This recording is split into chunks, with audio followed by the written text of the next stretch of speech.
Hello everyone, it's Dr. Dave. Hopefully you're all doing well, having a wonderful week as usual, taking care of yourself and those around you. Coming at you today on behalf of the Toronto Neck and Back Pain Clinic with your daily health update. It's Thursday, April 15th, 2021.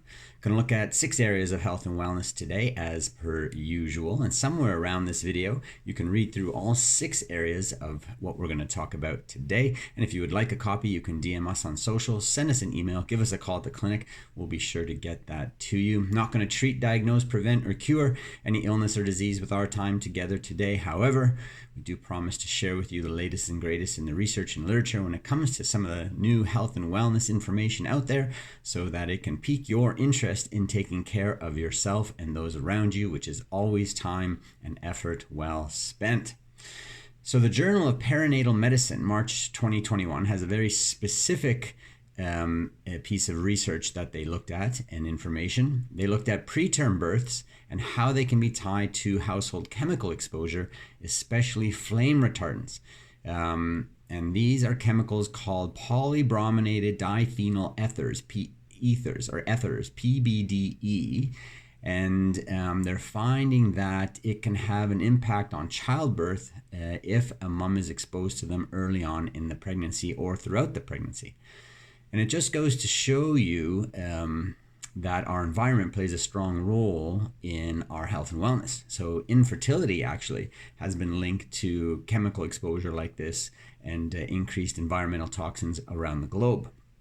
So there are many ways to take care of ourselves, but knowing what we're getting exposed to every day is a bit challenging, but worth looking into, especially if you're going to prepare yourself to bring someone into the world. There's a 75% greater risk of going into early labor with exposure to some of these chemicals like the flame retardant we talked about today. So interesting. Maybe not specifically related to each one of us, but interesting to extrapolate further to know that the chemicals we're exposed to every day. For example, if you are in a newer office building, or your business, your company that you work with or for has recently remodeled or done some renovations, there are toxic chemicals in some of the materials they use to renovate those commercial spaces. The same can be said for our residential spaces as well. And there are potentially healthier ways to do it, and it's good to know for yourself, especially if you're going to do any of these changes in your environment, which options there are to choose.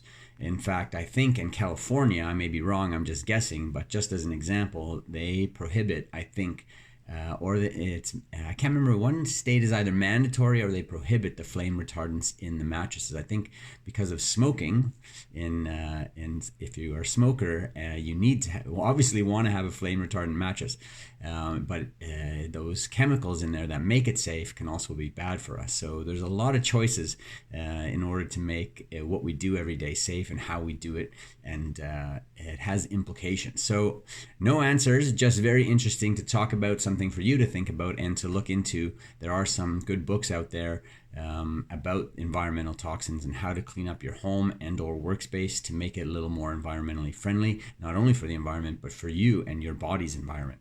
All right. So that's a happy start to our daily health update today.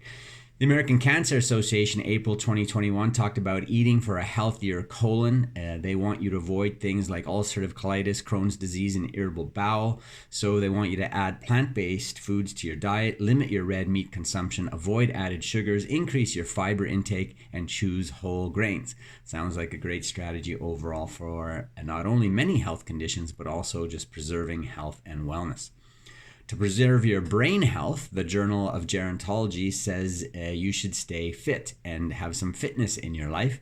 They looked at 220 type 2 diabetics, and it revealed that those who took more steps per day performed better on cognitive assessments and exhibited greater hippocampal volume on MRI scans.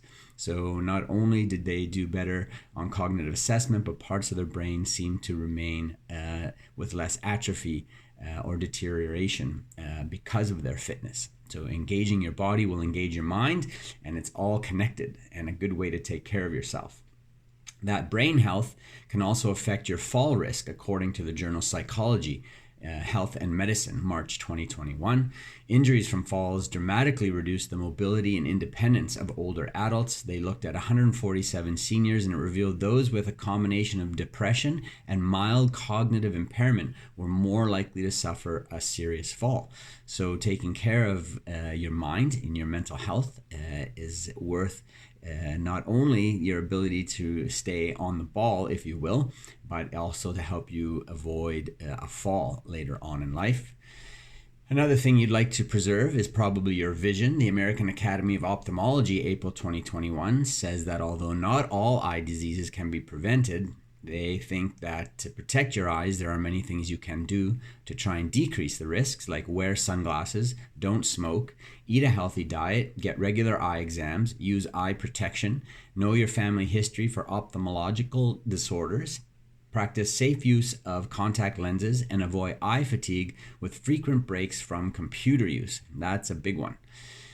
And finally, neck pain, according to the Sao Paulo Medical Journal, February 2021, is common in teenagers. Interviews with over 1,600 adolescents revealed that almost 50% had experienced neck pain in the previous year. Further analysis showed that teenagers who used electronic devices for 3 hours or more each day were 54% more likely to have neck pain than their peers who use their computer, tablet, or smartphone less often. So those gadgets are useful. We need them in our society these days to get some things done. They're very useful, but we want to watch how we're using them and how long we're using them without taking breaks. Hard on our neck, hard on our eyes, hard on our head with some headaches potentially, and on the repetitive use in our hands and upper extremities. So improving our awareness of how much and how long we're using those types of devices is good for us overall.